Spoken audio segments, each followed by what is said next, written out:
हो रहा है भैया स्टार्ट?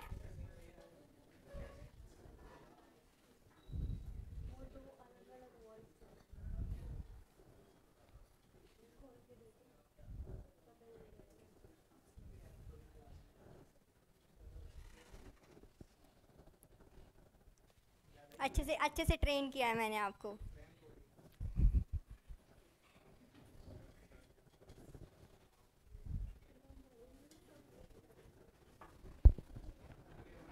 हो गया?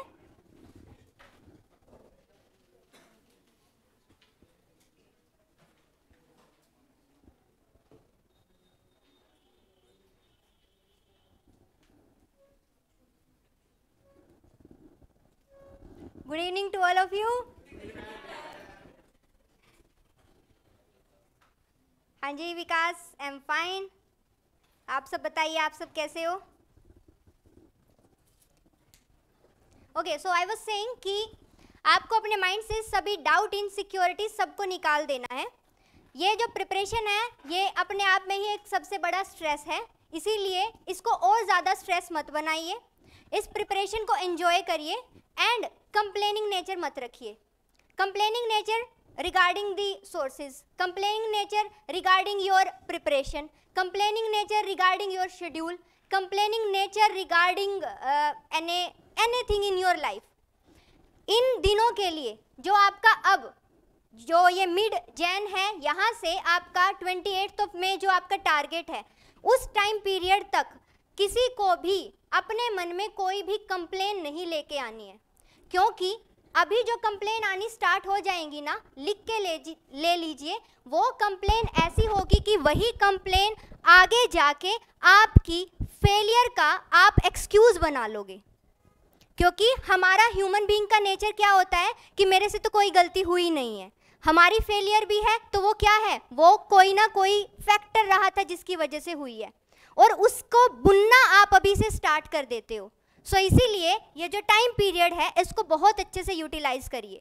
पहली एडवाइस मेरी तरफ से ये कि इस टाइम पे जो शेड्यूल आपको बना के दिया है पर डे, उसकी रिवीजन इतनी, किसी का फ़ोन अगर ऑन है तो उसको साइलेंट कर लीजिए, ऐसे डिस्टर्ब होगा फिर। तो अभी आपको क्या करना है, अपना शेड्यूल ऐसे बना लेना है कि इसके अलावा इस टाइम पीरियड पे, मैं हमेशा यही बोलती थी कि आपको 6 डेज़ अच्छे से पढ़ना है, 1 डे फ्री रखना है। क्यों? क्योंकि ये प्रोसीजर बहुत लंबा है, बट वो एटीट्यूड अभी चेंज हो जाने वाला है। क्यों? क्योंकि प्रीलिम पास आ गया है। तो अभी आपको कंप्लीट 7 डे पढ़ना है, मतलब पढ़ना है। अब लेजर टाइम जो है वो भी ख़त्म हो गया है। अब अगर आप अदरवाइज किसी भी चीज़ में टाइम देते थे तो इस टाइम पीरियड में सब मोह माया को छोड़ दीजिए। सो अभी आपके पास एक ही मोह है और एक ही माया है, वो क्या है? यूपीएससी। यूपीएससी में भी क्या? प्रीलिम्स। क्योंकि इस टाइम पीरियड पे अपने माइंड को किसी और चीज़ से भटकाना या अदरवाइज कुछ और करना, वो आपके लिए या आपकी जो आपका लॉन्ग टर्म गोल है उसको हैम्पर कर सकता है। So this is the first and the last time जब मैं आपको मोटिवेशन दे रही हूँ, क्योंकि आपका डिसीजन था यूपीएससी करने का, आपका डिसीजन था प्रिपरेशन स्टार्ट करने का। तो कोई और, अब जब पढ़ा भी रही हूँ, मटेरियल भी दे रही हूँ, तो मोटिवेशन भी मैं ही दूँ या आपके पेरेंट्स दे या आपके फ्रेंड्स दे, तो फिर आपका ड्रीम या आप कहाँ स्टैंड करते हो? तो किसी से भी किसी भी तरीके की एक्सपेक्टेशंस मत रखना, किसी से भी किसी भी तरीके की कंप्लेन की वो आपकी सुने, आपकी एक्सक्यूजेज में आपका पार्ट बने। पता है, आप खुद भी रियलाइज़ करना इस चीज़ को कि क्या होगा ना कि आप अपने अभी से स्टार्ट कर देते हो कि इस बार ना मेरा ये सही से हो नहीं पाया, अभी से बताना स्टार्ट कर देते हो, इस बार मेरे ना ये सब्जेक्ट बाकी बचा हुआ है, इस बार ना मुझे लगता है कि मुझे ये मेरा बाकी है, नेक्स्ट टाइम मैं अच्छे से कर लूँगा। वो थॉट्स अभी आने स्टार्ट हो जाते हैं, बट उनको अभी आज ही उनको जो है उनके ऊपर ब्रेक लगा दीजिए। करना है तो करना है। प्रिपरेशन या सिलेबस कभी कंप्लीट होगा ही नहीं। अगर आप अपने आप को ऐसे सोच रहे हो ना कि आप 100% कंप्लीट करके जाओगे, तो वो पर्सन जो 6th अटेम्प्ट, वो पर्सन जो इंटरव्यू दे के भी अब प्रीलिम में बैठा है, सिलेबस उसका भी कंप्लीट नहीं होता है। तो सिलेबस तो किसी का कंप्लीट होगा ही नहीं। और ये भी मत सोचना कि कोचिंग में किसी एक स्टूडेंट या 2 स्टूडेंट के बहुत ज़्यादा अच्छे मार्क्स आ रहे हैं, आपके नहीं आ रहे हैं, क्योंकि फिर आप अपने आप को कुएं के मेंढक जैसा बना लोगे। आपका जो कंपटीशन है वो उनसे भी होगा जो कि कितने सालों से प्रिपरेशन कर रहे हैं, जिन्हें पहले एक्सपीरियंस भी है, जिनका प्रीलिम कभी अटकता ही नहीं है, उनसे भी होगा। सो इस वजह से आप जो भी ओवर थिंकिंग है उसको अभी स्टॉप लगा दो, अपने आप को टाइम ही मत दो कि आपको ओवर थिंकिंग करनी पड़े। सो इसी नोट के साथ अब आप सब अपने आप को आज जाके एक प्रॉमिस करोगे कि during this time period of crash course and till your prelims कि 28 मई से तक आने तक आप यूपीएससी की प्रिपरेशन के अलावा कुछ और सोचोगे ही नहीं। सो कुछ और से मेरा मतलब किसी भी तरीके की डिस्ट्रैक्शन नहीं है। देखिए लाइफ में सब चीज़ें ज़रूरी होती है, किसी और चीज़ से मेरा मतलब है कि आप कोई डाउट, कोई इनसिक्योरिटी, कोई सोर्सेज की इनसफिशिएंसी, कोई अदर सोर्स ये कर लेना चाहिए था, वो कर लेना चाहिए था, ये नहीं सोचोगे, तो उस चीज़ को आप यहीं एंड लगा दोगे। ठीक है।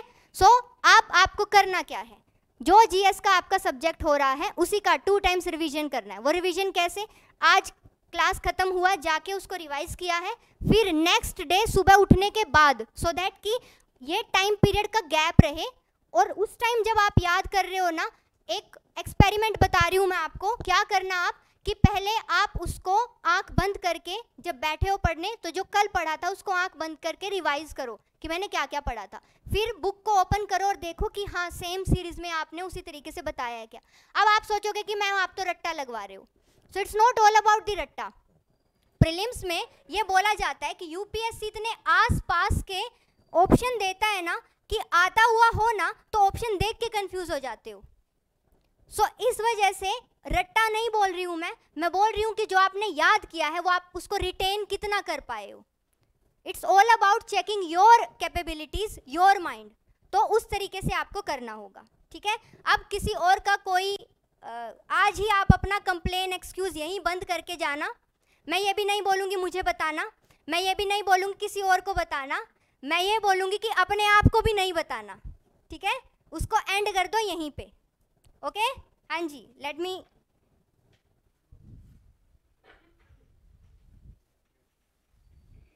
मी चेक इन दी ऑनलाइन। हाँ, अभी आपके सभी डाउट्स लेती हूँ मैं रिगार्डिंग दी करंट अफेयर।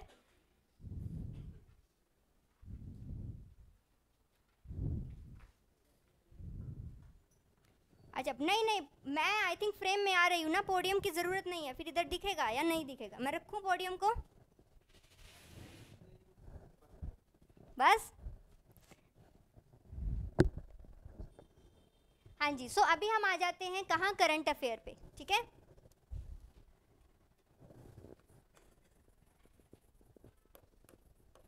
देखिए करंट अफेयर ये बोला जाता है कि यूपीएससी प्रिपरेशन में, मेंस में और प्रीलिम्स में इसका सबसे बड़ा रोल रहता है।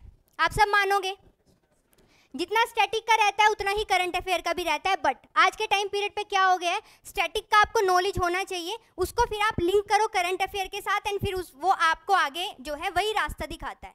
सो अब वैसे ही अगर मैं करंट अफेयर की बात करूँ तो प्रीलिम के लिए मैं आज लेके आई हूँ to the point current affair. अब इस to the point current affair में मैं क्या क्या सोर्सेज को कवर कर रही हूँ सो दैट कि आपकी जो इनसिक्योरिटीज़ है आज ही एंड लग जाए।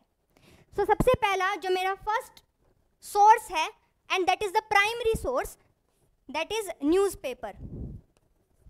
एंड एक न्यूज़पेपर नहीं है, 2 न्यूज़पेपर हैं।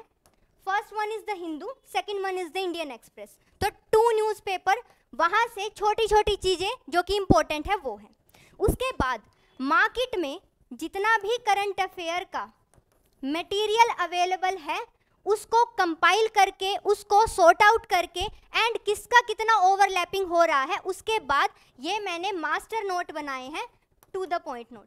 तो अब इतना ट्रस्ट मैं आप सबको दे रही हूँ और इतना आप कर सकते हो कि अब आपको इस करंट अफेयर के अलावा जो मैं आपको फाइल दे रही हूँ, इसके अलावा आपको कुछ और पढ़ने या कहीं और कुछ पढ़ने की ज़रूरत नहीं पड़ेगी। एंड अननेसेसरी नहीं करवा रही हूँ मैं कुछ भी, जो भी इम्पोर्टेंट है प्रीलिम के पर्सपेक्टिव से वो वाला मटेरियल मैंने सॉर्ट आउट किया है। अब आप बोलोगे कि मैम जो मार्केट में अवेलेबल है, और अब अगर आप बोल रहे हो कि आपने सब कवर किया है तो वो तो एक ही मंथ के 80 पेजेस हो जाते हैं, 120 पेजेस हो जाते हैं, और आप तो हमें 40 पेजेस दे रहे हो, तो ये कैसे होगा। तो बेसिकली आप देखोगे कि वहाँ इंटीग्रेटेड होता है प्री प्लस मेंस वाला। ठीक है। एंड ऐसे ही न्यूज़पेपर से अगर नोट्स अगर आप बनाते हो तो प्रीलिम का ना एक दिन का नोट्स 1 पेज या हाफ पेज से ज़्यादा नहीं बनता है। मेंस ओरिएंटेड नोट्स ज़्यादा बन सकते हैं, प्री ओरिएंटेड नोट्स ज़्यादा नहीं बन सकते, इसीलिए आपको टू द पॉइंट जो है नोट्स ये मिल रहे हैं। अब ये नोट्स जो है ये मैं बता देती हूँ आपको कि किस तरीके से आपको ये मिलने वाले हैं। सो 2 सेक्शन में मैंने नोट्स बनाए हैं। फर्स्ट सेक्शन है अप्रैल टू नवंबर, दूसरा सेक्शन होगा आपका दिसंबर टू अप्रैल। इस तरीके से आपका 1 ईयर का करंट अफेयर जो है ये कवर हो जाने वाला है। अब इसमें भी मैं आपको मंथ वाइज नहीं करवा रही हूँ, क्योंकि मेरा मानना है सेम चीज़ें सेम प्लेस पे अगर हो जाती है तो वो ज़्यादा माइंड में रिटेन कर पाते हो, अदरवाइज कि आप इधर उधर से कुछ कुछ चीज़ें कर रहे हो। तो मैं बना रही हूँ सेक्शन वाइज, सब्जेक्ट वाइज। तो सब्जेक्ट वाइज जो है पर हेड मैंने डिसाइड किए हुए हैं, लाइक इंटरनेशनल रिलेशन हो गया, इन्वायरमेंट हो गया, साइंस एंड टेक हो गया, इवन इंटरनेशनल ऑर्गेनाइजेशन हो गए, स्कीम्स हो गए, इकोनॉमिक्स हो गया, पॉलिटी हो गया, ज्योग्राफी हो गया। सो इस तरीके से जो है मैंने ये डिवाइड किया हुआ है। इसी डिवीजन में आपको सेक्शन वाइज मिलेगा। तो फर्स्ट कंपाइलेशन आपको मिलेगी अप्रैल टू नवंबर की पर हेड, एंड देन आपको मिलेगी दिसंबर टू अप्रैल जो है ये भी पर हेड। और अब इसके बाद जो है आपका करंट अफेयर टोटली जो है कवर हो जाएगा। अब यूपीएससी अंडर द सन कुछ भी पूछ लेता है, सो उस तरीके से आप माइंड को कंडीशन मत करके बैठ जाना, बट आपको उन सब चीज़ों को रिटेन करके उनका डायरेक्ट एंड इनडायरेक्ट यूज़ करना है, क्योंकि यूपीएससी डायरेक्टली कहीं से कभी कुछ नहीं पूछता है, बट वो इनडायरेक्टली हमेशा पूछता है। तो वो इनडायरेक्ट यूज़ कैसे होगा over the period of time आपको समझ आ जाएगा।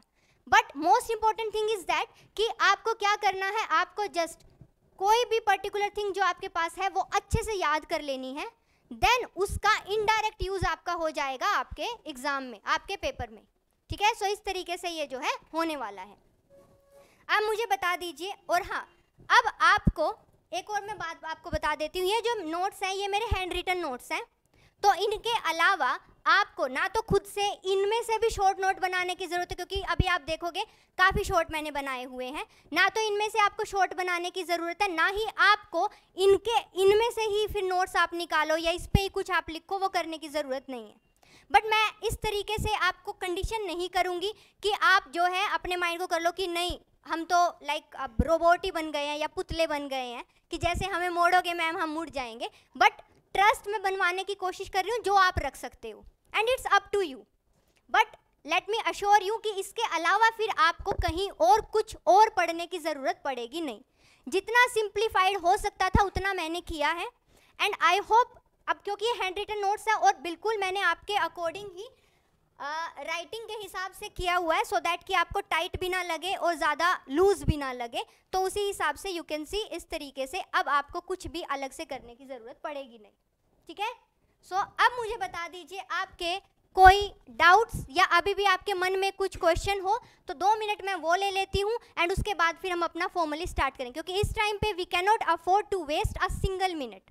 ठीक है, सो वही जो आपके सिंगल मिनट जो है हाफ एन आवर मिलके वो 1 आवर हो जाता है, टपरी पे चाय पी रहे हैं, उस टाइम पे गप्पे लड़ा रहे हैं, तो उसको भी कम करना है इस पॉइंट ऑफ टाइम पे। ठीक है, क्योंकि ये टाइम पीरियड है, ये वापस नहीं आएगा, और अगर ये वापस आ पाता तो लाइफ में सब कुछ सही हो जाता।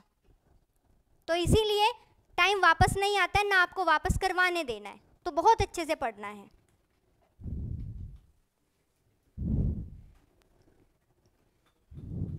देखिए फॉर द प्रीलिम्स, हाँ अरे वो तो चलेगा ही, वो बिकॉज आपका प्री प्लस मेंस ओरिएंटेड होता है, वो आपका वीक वाइज होता है ना, this is to the point crash course का पार्ट है ये आपका। अरे thank you so much Varindra.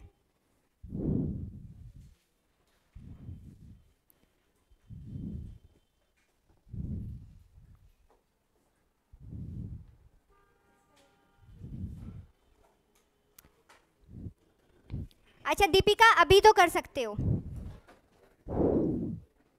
Tilly और प्रीलिम्स अभी कर सकते हो। ओके, सो नोट्स कहाँ से मिलेगा? एग्जैक्टली रतुल बिल्कुल कर सकता है, it will work for the state PCS. 100% तो नहीं बोलूँगी, बट 70%। एग्जैक्टली खुशबू ऐसे ही करना है आपको। नहीं नहीं, डेली नहीं होगा ये, वीक में 2 टाइम्स होगा। अरे ऑफलाइन में किसी को कोई क्वेश्चन नहीं है, या शर्मा रहे हो या पूछना नहीं चाहते हो? हाँ जी, हाँ ओके, हाँ वैलिड क्वेश्चन है आपका। इनका क्वेश्चन है कि मैम 1 ईयर सफिशिएंट रहेगा क्या? अब अभी इंटरनेशनल रिलेशन का जो मैं आपको करवाने वाली हूँ उसमें आप देखना कि आई एम प्रोवाइडिंग यू, अभी जो भी न्यूज़ में रहा है, पहले I am providing you the background, and background के देन बाद मैं ऐड कर रही हूँ उसमें something which is in the current या रिसेंट में। सो इस तरीके से आप पिछला जितना हो चुका है उसको भी कवर कर रहे हो। So by the word 1 year when I am saying ना, इट मीन्स, अभी मैं आपको शो भी कर देती हूँ, when I am saying 1 year, तो इट मीन्स जो आपको पोर्शन ब्लू में दिखाई दे रहा है, दिस इज समथिंग बैकग्राउंड में। जो आपको रीसेंट न्यूज़, ये जो आपको पर्पल कलर में दिखाई देगा, हर पोर्शन में पर्पल कलर में आपको एक वर्ड दिखाई देगा इम्पोर्टेंट, एंड पर्पल में जो लिखा हुआ मिलेगा, दिस इज समथिंग जो कि इस महीने या इस साल में न्यूज़ में रहा है। सो इस तरीके से आप 1 ईयर का नहीं, आप इनडायरेक्टली पीछे का भी कवर कर रहे हो, तो वो इनडायरेक्टली होगा। ठीक है, हाँ जी।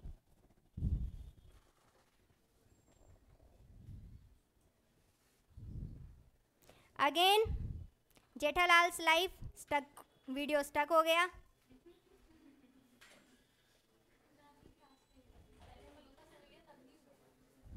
मैं वही बोल रही हूँ ना, because my life is Jethalal life.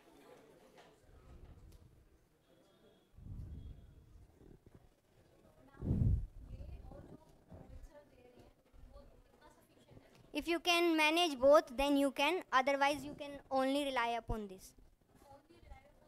Yes.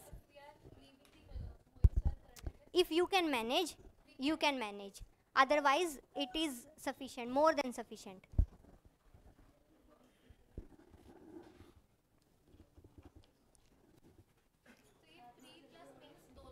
Pre oriented हो गया। स्क्रीन आई थिंक क्लियर नहीं है, अभी सॉल्व हो गया है, बताइए। स्क्रीन क्लियर नहीं है।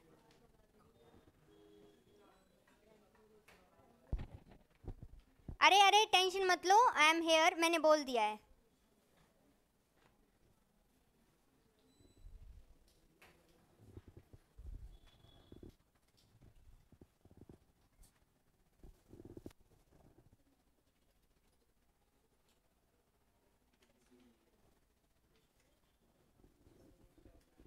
नहीं नहीं, अरे मैंने कुछ बोला ही नहीं है, मैं रुकी हुई हूँ आप सबके लिए। आई थिंक अभी ठीक हो गया होगा।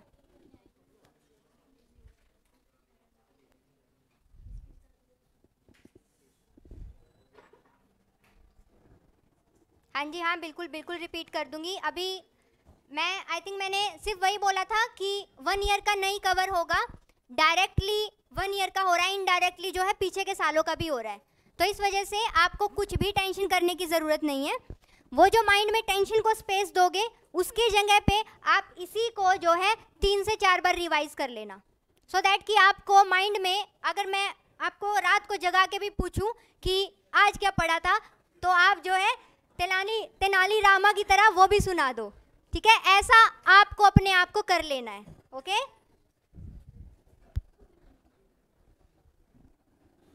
एंड बर्डन नहीं बनाना, हंसते हंसाते हुए पढ़ना है और सबको पढ़ना है।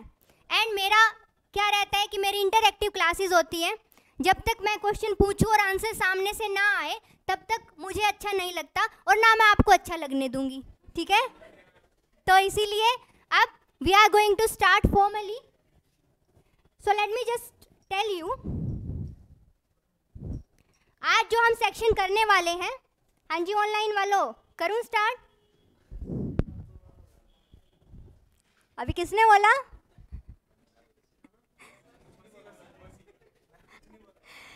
ओके, सो आज जो है हम करने वाले हैं that is related to the international relations. So international relation में आपको बता दूं मैं, इसका ओवरलैपिंग रहता है इकोनॉमी के पार्ट के साथ भी। क्यों? क्योंकि इकोनॉमी के पार्ट में आता है इंटरनेशनल ऑर्गेनाइजेशंस। एंड आप सबने देखा होगा कि अगर आप यूपीएससी का पैटर्न देखे हो, आपने पीवाईक्यूज को देखा है, तो उसमें आपने देखा होगा कि आपका इंटरनेशनल ऑर्गेनाइजेशन से काफ़ी क्वेश्चंस बनते हैं। यूनाइटेड नेशन के जो भी आपके ऑर्गेनाइजेशन है उनसे भी काफ़ी क्वेश्चन बनते हैं। सो इंटरनेशनल रिलेशन आपका इसमें हो जाएगा।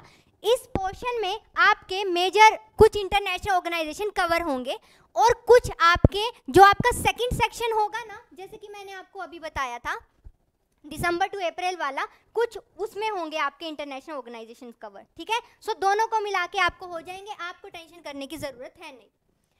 इसमें आज जो हम कवर करने वाले हैं that is going to be organisation related to the South Asian nation, then United Nation के ऑर्गेनाइजेशन, देन हम जियोपॉलिटिकल रिलेशन करेंगे, then other organisation.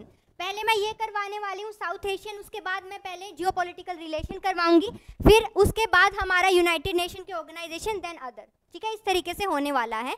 So first हमारा, लेट मी जस्ट चेक कि ऑनलाइन वालों को सही से स्क्रीन पे दिखाई दे रहे हैं या मुझे और कुछ। ओके, रनिंग नोट्स बनाने की ज़रूरत नहीं है। जस्ट जितना आप मेमोराइज कर सको क्लास के साथ मैं बोल रही हूँ उतना आप मेमोराइज करने की कोशिश करो। बट फिर भी अगर किसी की आदत होती है, अगर कोई फिर भी लिखना चाहता है तो वो अपने मन से लिख सकते हैं, मैं रोकूंगी नहीं, क्योंकि हर एक पर्सन का पढ़ने का अपना तरीका होता है। बट मेरी तरफ से किसी को ना मैं डिक्टेट करने वाली हूँ ना ही मैं रनिंग नोट्स, क्योंकि ये हैंड रिटन नोट्स ही आपको मिलने वाले हैं। आपके असाइनमेंट सेक्शन में ये अपलोड हो गए होंगे, अगर नहीं हुए हैं तो मैं अभी बोल दूंगी तो हो जाएंगे। ऑफलाइन में आप सबको इसका प्रिंट जो है मिल जाएगा, ठीक है। साथ ही अगर कलरफुल चाहिए तो फिर आप अपना असाइनमेंट सेक्शन से ये फाइल भी ले सकते हो। करूं स्टार्ट? तो तालियां हो जाए। अब ऐसा भी नहीं है मैं जो भी बोलूंगी वही करोगे, तालियों की क्या जरूरत थी, तालियों की तो जरूरत ही नहीं थी। चलिए, आपको हिसाब आ गया है ना, वैसे आपको हिसाब आ गया इस वजह से। चलिए, सो इंटरनेशनल ऑर्गेनाइजेशन हम स्टार्ट करने वाले हैं, that is related to the South Asian जो हमारा एरिया है वहाँ से। अब अगर मैं आपसे पूछूं कि साउथ एशियन नेशंस में आप मुझे मेजर कुछ कंट्रीज़ के नाम बता दो, तो आप एक एक करके मुझे बताएंगे। हाँ जी, आप बताओगे, व्हाट्स योर नेम? हाँ जी, विदुषी। हाँ जी, कोई साउथ एशियन कंट्री का नाम बता दीजिए मुझे। अरे इजी एस्केप। हाँ जी, अभी मुझे बताएंगे अली। हाँ, फिलीपींस, ओके। इंडोनेशिया, हाँ जी, आप, what's your name? Manjari, okay. Vietnam, okay. Malaysia, Thailand, एक लाओस, हाँ बोल दो, देख के बोल दो। सिंगापुर, हाँ जी, पीछे। श्रीलंका, हाँ जी, और बताइए। हाँ जी, अखिल, ओके। सो इट मीन्स आप विजुअलाइज कर लीजिए कि कौन सा वाले एरिया की मैं बात कर रही हूँ, ठीक है। सो अब सबसे फर्स्ट ऑर्गेनाइजेशन है हमारी ASEAN. It stands for association of South East Asian nations. It means हम यहाँ पे एशियन कंट्रीज की बात कर रहे हैं, बट हम जो साउथ ईस्ट कंट्रीज हैं उनकी बात कर रहे हैं। अब एशियान में कितने नेशंस आते हैं? इसमें टोटल 10 नेशंस आते हैं जिन्होंने ये मिलके ऑर्गेनाइजेशन बनाया हुआ है, ठीक है। अब इसकी अगर हम बात करें तो ये कब 1967 में जो है ये एस्टेब्लिश हुआ था। अब इसको बैंकॉक डिक्लेरेशन के हेल्प से बनाया गया था। ये आपको हर एक ऑर्गेनाइजेशन में कौन सी डिक्लेरेशन आएगी इसका रट्टा लगाना पड़ेगा, मगअप करना पड़ेगा। So Bangkok declaration is related to the ASEAN. जो एशियान जो है इसका जो हेडक्वार्टर है that is at the Jakarta, Indonesia. अब 5 कंट्रीज थी जिन्होंने इसको स्टार्टिंग में बनाया था, that is IMPST, I for Indonesia, M for, P for, S for Singapore, T for Thailand. So IMPST, ठीक है। सो इन्होंने 5 ने मिलकर इसको एस्टेब्लिश किया था। उसके बाद 5 नेशन कंट्रीज जो है वो और ऐड हो गई। वो 5 कौन कौन सी थी? हाँ जी, अभी देखिए यहाँ पे हमारा बचा हुआ है, सिंगापुर आ गया, कंबोडिया, लाओस, वियतनाम, ब्रुनेई, ठीक है। एंड इसके साथ ही हमारा बचा है इंडोनेशिया हो गया, मलेशिया हो गया, म्यांमार, ठीक है। सो इन्होंने जो है मिलके इसको बनाया। तो अभी ये 10 मेंबर कंट्रीज हैं। अब आप सबने RCEP का नेम सुना होगा, हाँ जी, बता सकते हो क्या है? ठीक है। सो RCEP, बस एक ही क्वेश्चन मैं आपसे पूछूंगी, is India part of RCEP? नहीं। अगर पार्ट होता तो कितनी कंट्रीज होती? 16 कंट्रीज, ठीक है, 16 कंट्रीज होती। तो इन 10 के अलावा 6 कंट्रीज और कौन कौन होती?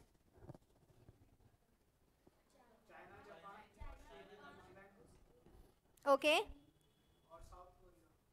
Okay okay, so this is homework for you, note down करिए, जाके आप चेक करोगे, अपने माइंड को प्रोग्राम करोगे एंड इसका आंसर यहीं पे RCEP आपको नोट्स मिलेंगे, खाली स्पेस यहाँ पे है, वहाँ पे आप लिखोगे। इतना काम आपको करना है, ठीक है।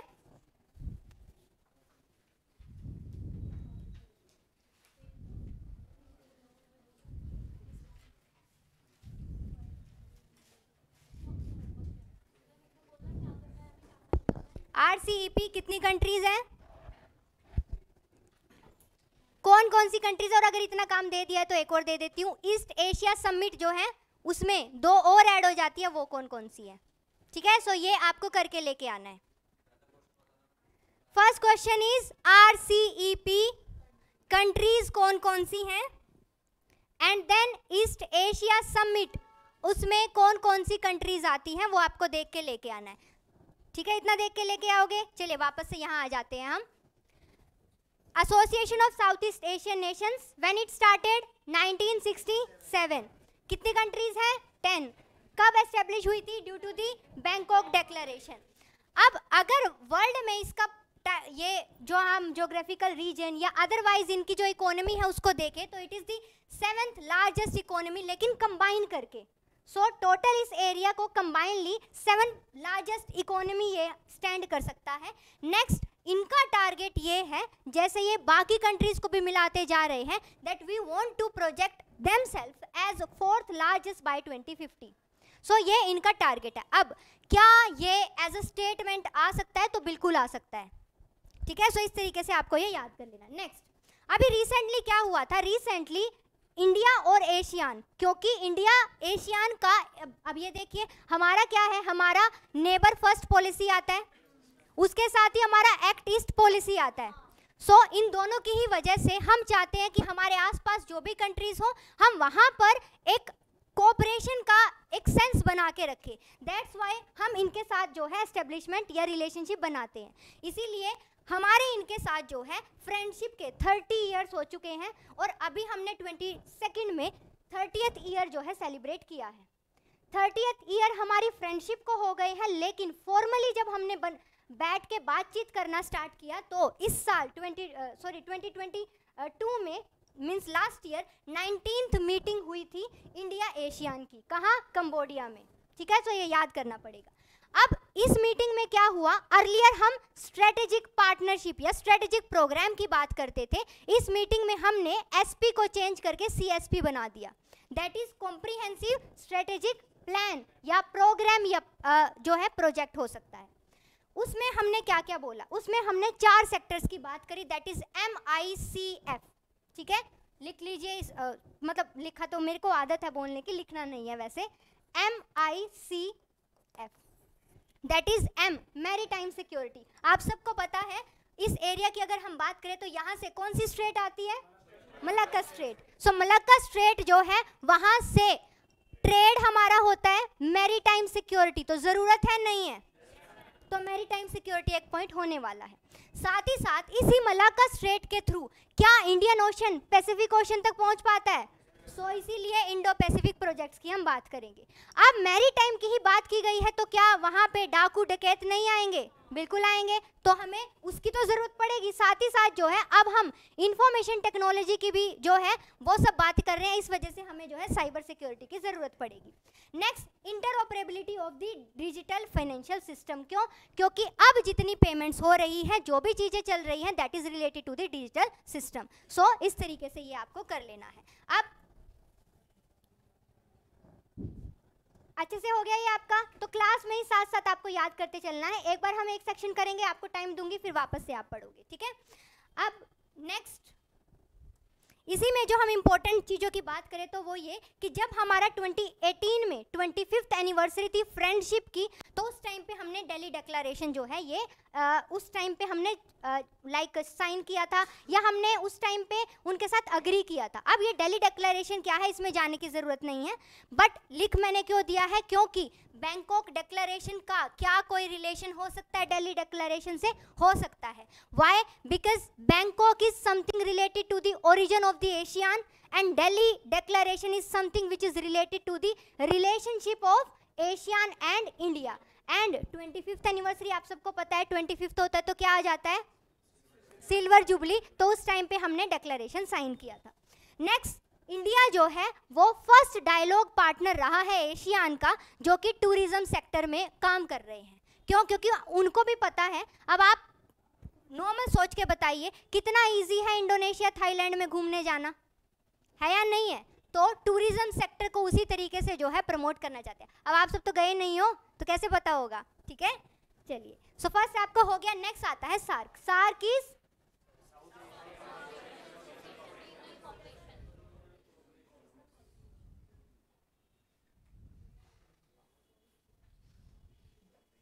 अच्छा, अभी तो video okay okay Ramesh, I will try, ठीक है? So next is related to the SAARC, that is South Asian association for regional cooperation. It was not in the news but it is something which is important from the South Asian perspective, so that's why यहाँ पे हमें ये लाना पड़ा। अब ये कब establish हुआ था? It was establish in 1985 where in the Dhaka, ठीक है? अब इसका सेक्रेटरिएट मीन्स कि इनका जो मेन सीटिंग होता है वो कहाँ? That is in the Kathmandu, Nepal. It is not in the news, it is not at all active. Why? Due to the you can say the hostile relationship with the Pakistan. And I think all of you are aware about this thing, that what's happening in the Pakistan right now. क्या हो रहा है? Would you say that inflation? Would you say that hyperinflation? So you should say something related to the hunger index. Okay, so it's again a homework for you. You need to check why I am saying you need to see the hunger index. Exactly. Yes, ठीक है? Why you are telling me homework है, बाकी सबको करने दो.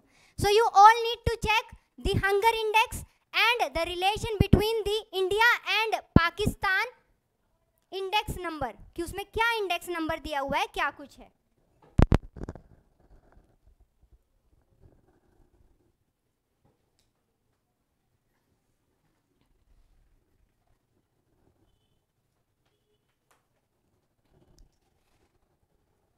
Their last summit it held in the 2014. What happened now? The BIMSTEC meeting was going on, and some like you can say the president or some designates, they said that we should also work upon the SARC. So that's why SARC, just the name of the SARC is in the news. That's why वो आपको यहाँ पे ये हल्का सा करना पड़ा. Okay? इतना ज़्यादा important नहीं है, याद करने. 1985 Dhaka, Kathmandu Nepal, and last summit it held in, हर एक को बोलना है तभी याद होगा, 2014. Okay. Next आ जाता है क्या? BRICS. So BRICS it stands for Brazil, Russia, India, China and South Africa. Okay, so earlier it was not the BRICS, earlier it was only the BRIC. And this term BRIC is used by the Jim O'Neill when in 2001. ठीक है? He just designated these all countries as the word BRIC. अब अगर in general मैं बात करूँ, okay, estimate अगर आप मुझे दोगे कि what is the total population of the world in numbers, around ही चाहिए, I need only the approx 8 billion. Okay, so 8 billion. Okay, 2011 की टर्म के अकॉर्डिंग चलिए हम लेके चलेंगे, बट अदरवाइज अगर 22nd का भी मैं अगर बात करूं, so how much should be the India's population? 1.5. Okay, so estimation आपको भी दोनों को खुश कर देती हूँ. It's 1.4 billion, around 1.4 billion.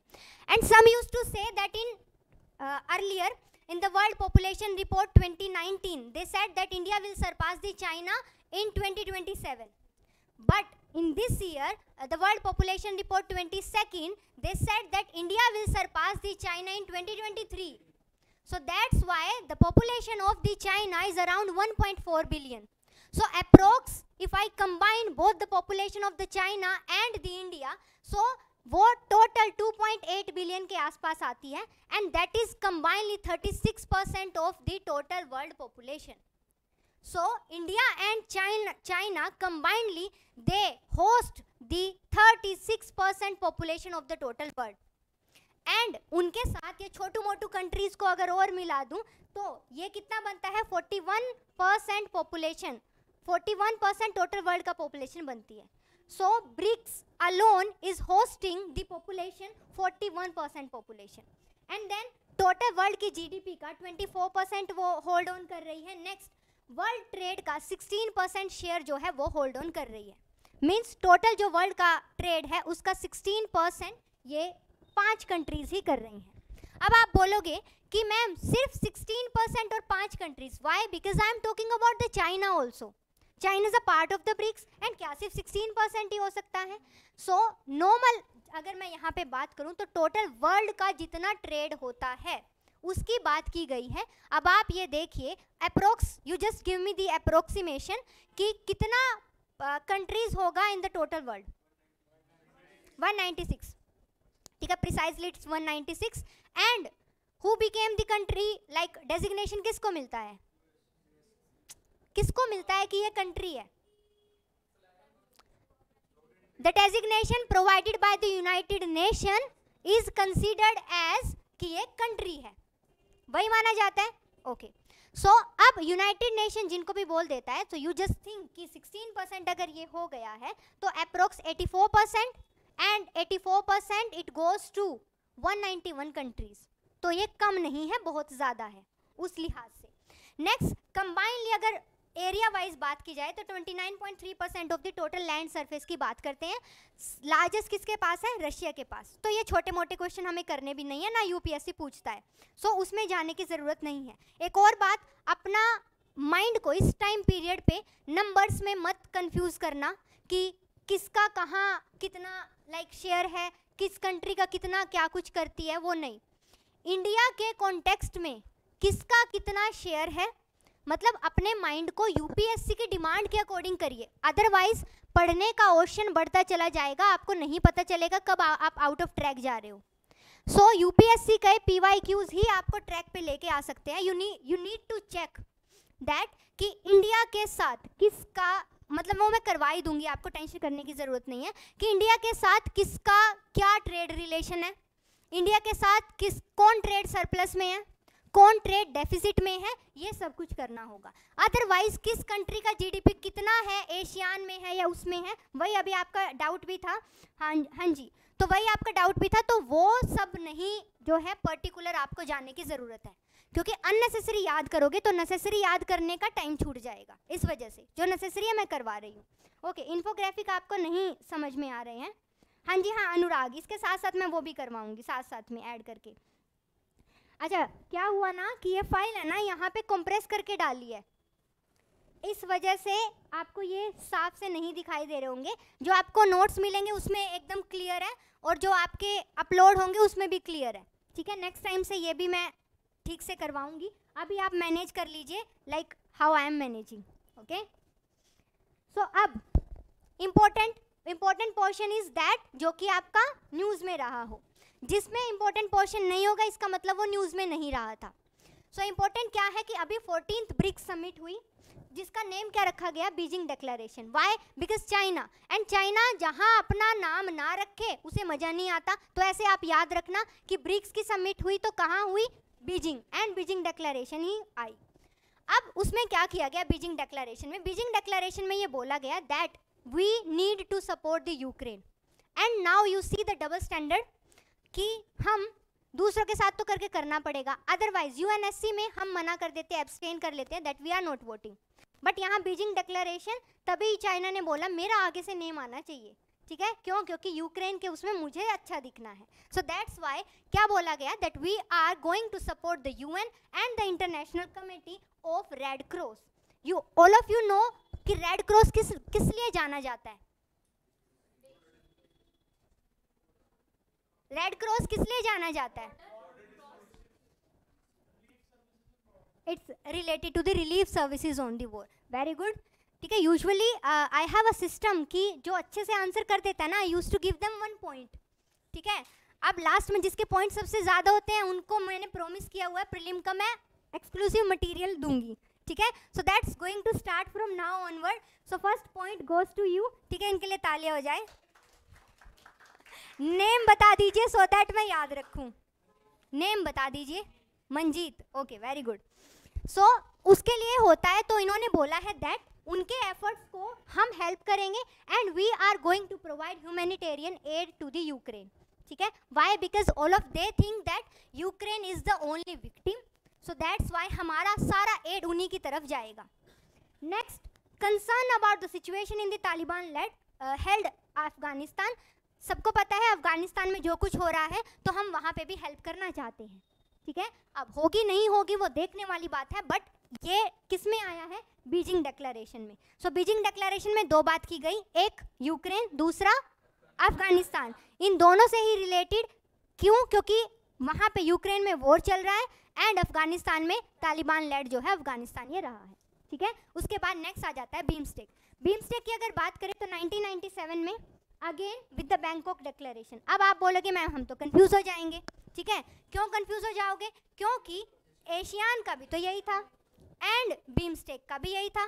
तो अभी के लिए जितने आपने करे हैं उनमें आप ये याद करना कि बैंकॉक है, बट जहाँ चाइना आएगा वहाँ वो अपना नाम रखेगा। तो जहाँ चाइना है ब्रिक्स, वहाँ क्या है? बीजिंग डिक्लेरेशन, ठीक है। और इंडिया ने अगर एशियान के साथ कुछ किया, इंडिया कहेगा मेरा भी कहीं नाम ले दो, तो वहाँ आएगा क्या? दिल्ली डिक्लेरेशन। सो ऐसे स्टोरी बना के अपने आप से आप ऐसे याद कर लेना, ओके। उसकी अगर हम बात करें तो इसके कितनी है? 7 मेंबर कंट्रीज है। कौन कौन सी मेंबर कंट्रीज है? यू कैन सी, ठीक है। अब बीमस्टेक की अगर बात करें तो it is a bay of Bengal initiative for multi sectoral technical and economic cooperation, ठीक है। So this is the proper जो इसका फुल फॉर्म है। याद करने की ज़रूरत है क्या? नहीं है, ठीक है। क्यों? क्योंकि स्टेट पीसीएस नहीं है कि सेक्टोरल का जो है सेक्टर करके आपसे पूछ लेंगे कि सेक्टोरल भी है एक ऑप्शन में, सेक्टर भी है एक ऑप्शन में, ठीक है। सो ऐसे नहीं करेंगे तो वो याद करने की ज़रूरत नहीं है।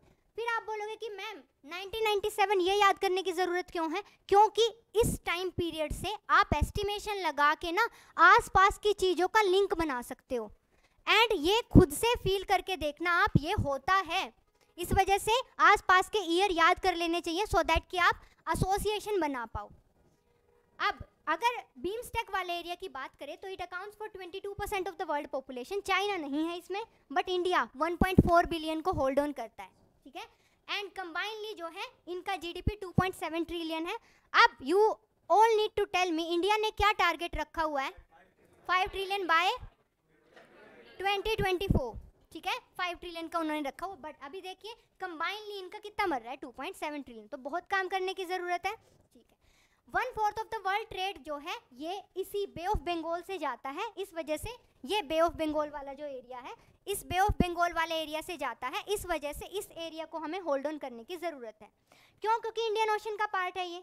क्यों? क्योंकि मलाक्का स्ट्रेट से इसी के थ्रू गुजरना पड़ता है। तो ये कितना 1/4 वर्ल्ड के ट्रेड को जो है ये होल्ड ऑन करता है। अब आप बोलोगे मैम इधर से, मैं सिर्फ इधर का नहीं बोल रही हूँ, जो चाइना अपना लेके आता है मलाक्का स्ट्रेट के थ्रू और जो वो भेजता है अपना, सो उसके लिए भी ये एरिया बे ऑफ बंगाल वाला ही यूज़ होता है। नेक्स्ट जो है इसमें 6 फोकस एरियाज की बात की गई है। वो क्या क्या है? Trade, technology, energy, transport, tourism and fisheries, ठीक है। सो इनकी बात की गई है। अब हर एक यहाँ के कुछ कोऑपरेटिव एरियाज आते हैं in the BIMSTEC. Her area के हर कंट्री ने अपने अपने कोऑपरेटिव एरियाज बताए हुए हैं, वो क्या क्या होने वाले हैं। पहला बांग्लादेश का ट्रेड इन्वेस्टमेंट, दूसरा भूटान का इन्वायरमेंट एंड क्लाइमेट चेंज। अब भूटान के पास इतना ज़्यादा पैसा है नहीं, बट भूटान बहुत सुंदर है, पोल्यूशन वहाँ है नहीं, तो इस वजह से सबसे सस्ता क्या पकड़ता है वो? Environment and climate change. इसलिए भूटान ने पकड़ा क्या? Environment and climate change. हाँ जी, there are so many sectors जिनमें they need to work. So कोई कोई कंट्री किसी एक एक सेक्टर में कोऑपरेट कर रही है. So Bhutan is saying that I will work for the environment and the climate change. ठीक है. Again Bangladesh is saying I would do for something for the trade, investment and development. ठीक है. अब कैसे याद रखना, ऐसे याद रखना कि बांग्लादेश इंडिया भी जो है इसी के थ्रू बे ऑफ बंगाल में भेजेगा. ऐसे याद कर लेना. वाई? बिकॉज गंगा इसी के एरिया से जारी होती है, तो आप याद कर लेना ट्रेड इन्वेस्टमेंट इधर से ही जाएगा. ठीक है. Next India. इंडिया क्या करेगा? सिक्योरिटी. क्यों? क्योंकि इंडिया इन सबसे बड़ा है, तो इंडिया दादा बन सकता है, तो इंडिया ने कहा मैं बन जाता हूँ, तो सिक्योरिटी मैं दूंगा. ठीक है. सिक्योरिटी के साथ साथ मैं क्या करने वाला हूँ? Counter terrorism, transnational crime, disaster management. क्यों? क्योंकि इंडिया के पास पॉपुलेशन इतनी ज़्यादा है, तो इंडिया कहता है कहीं कुछ होगा कोई बात नहीं, मुझे बताना, मैं अपने गुंडों को भेजूंगा. ठीक है. सो इंडिया अपना भेजेगा. नेक्स्ट हम बात करें हैं म्यांमार की. So Myanmar basically related to the agriculture and the food security. ठीक है. म्यांमार, सो यहाँ मा वर्ड आता है, so ma is something related to the food. ठीक है. So agriculture and food security याद हो जाएगा. ओके. नेपाल. व्हाट? ठीक है. सो नेक्स्ट आ जाता है क्या? नेपाल. सो नेपाल की अगर हम बात करें तो नेपाल में मतलब इंडिया के लोग जो है नेपाल चले जाते हैं तो बिना किसी वीज़ा के, कोई ज़रूरत पड़ती नहीं है. ठीक है. सो ऐसे बोला जाता है. वैसे बोलते थे कि नेपालीज को, ठीक है, यूँ बोल देते हैं क्योंकि वो भी अपने यहाँ पे काम करने आते हैं, तो माइग्रेशन वगैरह होता है, तो ऐसे याद कर लेना, people to people contact. Next आता है श्रीलंका. सो श्रीलंका जो है, श्रीलंका बोलता है कि मैं यहाँ सबसे अलग अलग बैठा हूँ, फिर भी देख लो मैंने सबसे कनेक्शन बनाया हुआ है. क्यों? क्योंकि मेरे पास असीम शक्तियाँ हैं, तो इस वजह से science, technology and innovation. Last बचता है थाईलैंड. थाईलैंड बोलता है मुझे तो कनेक्शन बनाने की ज़रूरत नहीं है, सब मेरे यहाँ कनेक्शन बनाने आते हैं. सो कनेक्टिविटी. सो इस तरीके से आप जो है याद कर लेना. इज इट ओके और नॉट? याद हो जाएगा. वापस एक बार और रिपीट करिए. बांग्लादेश, बांग्लादेश नहीं, एक बार याद करवा देती हूँ फिर वापस से पूछूंगी. Trade, investment and Bhutan, India, Myanmar, Nepal, Sri Lanka, Thailand. Okay, very good. Online में भी आई थिंक याद हो गया होगा. Very good Tejaksh, very good.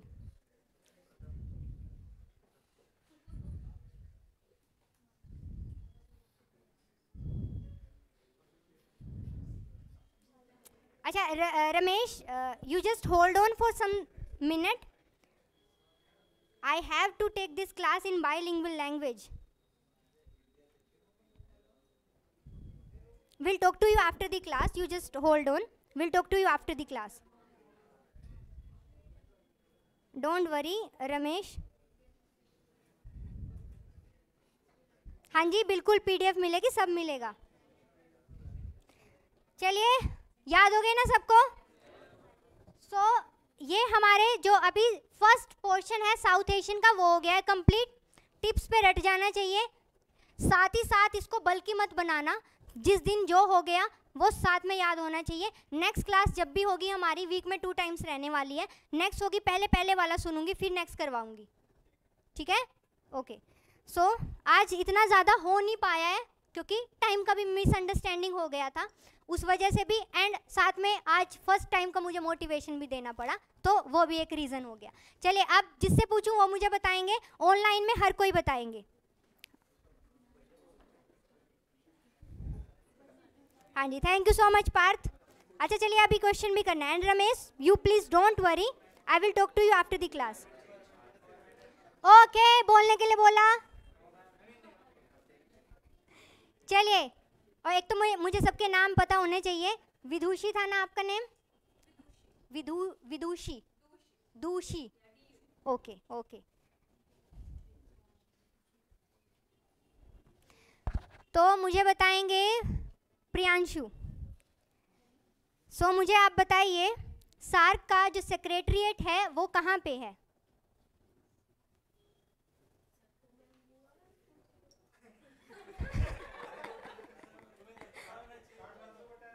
Kathmandu. Nepal, very good very good very good.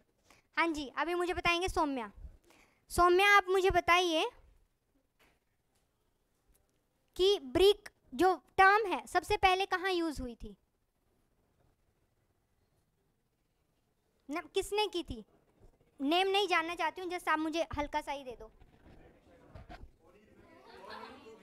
जिससे पूछूं वो बताएंगे। ओके, कहाँ से, कब? 2001, ठीक है, सो इट वाज 2001। हाँ जी, very good very good very good. Online वाले ना कभी गलत आंसर कर ही नहीं सकते हैं, नोट्स नहीं है उनके पास,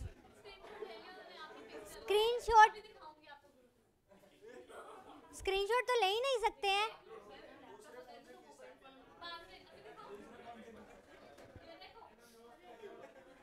ओके चलिए, मुझे आप, हाँ जी आप बताओगे, आप एक तो अपना नेम बता दीजिए।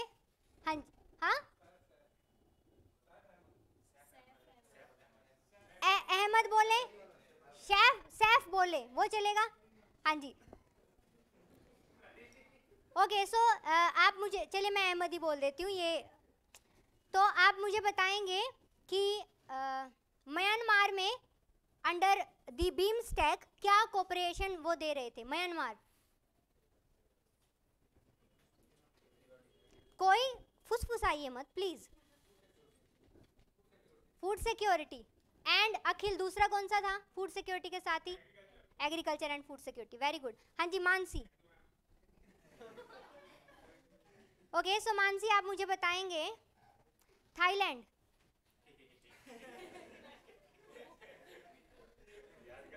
मानसी ही था ना, सॉरी निशा, मैं भूल गई। हाँ जी आप ले गए लाइमलाइट, उनसे पूछा था। निशा ओके, क्या बोला अभी आपने? Connectivity, very good very good. Okay आपसे दूसरा क्वेश्चन पूछती हूँ। सो आप मुझे बताइए India security, very good. Okay आप मुझे बताएंगे, हाँ जी अमित जी आप बताओगे। सो आप मुझे बता दीजिए अमित जी कि दिल्ली डिक्लेरेशन क्या है और उसका मेंशन कब हुआ था? हाँ जी वेरी गुड ऑनलाइन में।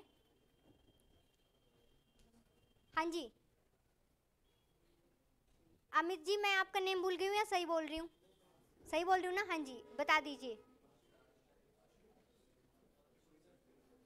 ओके हाँ जी आप बताओगे, आप हाँ, what's your name?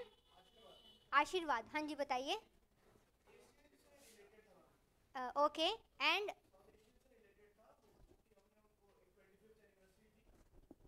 Very good, 2018 में।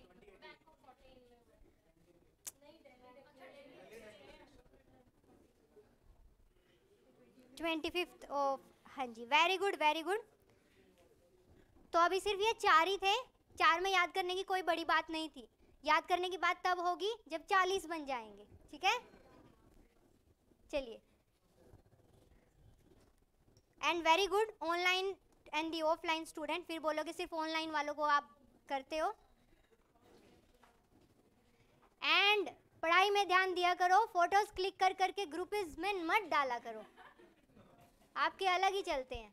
ओके सो जैसे कि मैंने पहले बोला, ऑर्गेनाइजेशन एक बार में नहीं कराऊंगी, वो ज़्यादा लोड हो जाएगा माइंड पे, इस वजह से अब हम शिफ्ट करेंगे, ये करेंगे, वापस से फिर यूएन ऑर्गेनाइजेशन पे जाएंगे, ठीक है? चलिए सो हम बात करते हैं क्या, जियोपॉलिटिकल रिलेशनशिप्स की। Very good. सो हम बात करते हैं जियोपॉलिटिकल रिलेशनशिप्स की। सो यहाँ पे ये थोड़ा सा ट्रिकी होने वाला है, एंड ट्रिकी होने के साथ साथ इसमें थोड़े से places in news and names भी आएंगे। यूपीएससी की हिस्ट्री क्या रही है कि वो ज्योग्राफी का मैपिंग का गड़बड़ कर देती है। कभी उनका मन हो वो डाल देते हैं नेशनल पार्क में भी इतना माइन्यूट में जाके डिटेल्स कि ना कर पाएँ। एंड कभी कभी वो क्या करते हैं, इंटरनेशनल न्यूज़ में जो रहे हैं प्लेसेस उनको डाल देते हैं, और वो भी ऐसे जिनका प्रोनाउंसिएशन ही ना बने नेम्स का, ऐसे नेम डालते हैं कि समझ ही ना आए कि वो एरिया कहाँ से बिलोंग करता है। सो अब इसमें धीरे धीरे एक तो यहाँ होगा ये प्लेसेस इन न्यूज़ वाला पोर्शन, एक आपका ज्योग्राफी में होगा प्लेसेस इन न्यूज़ वाला, और मतलब ज्योग्राफी और इन्वायरमेंट का कंबाइन करके करवाऊंगी। तो वहाँ आपके ये गंदे गंदे से जो नेम होंगे वो आ जाएंगे। अब आप बार बार उनको देखोगे तो उनसे आपको क्लैरिटी थोड़ी आ जाएगी, ठीक है। तो सबसे पहले हम देखते हैं क्या, ब्लैक सी ग्रेन डील। सो ये जो ग्रेन डील है ये ब्लैक सी की वजह से ये न्यूज़ में रही है। अब ब्लैक सी का एरिया आप सबको पता होगा, इसको करूँ साइड में। सो ब्लैक, आपको तो वैसे भी दिख रहा था, आप क्यों लाइमलाइट ले रहे हो?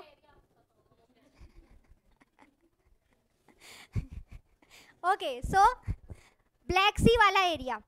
अब मुझे कोई बता सकता है कि ब्लैक सी की बाउंड्री कंट्रीज कौन कौन सी हैं?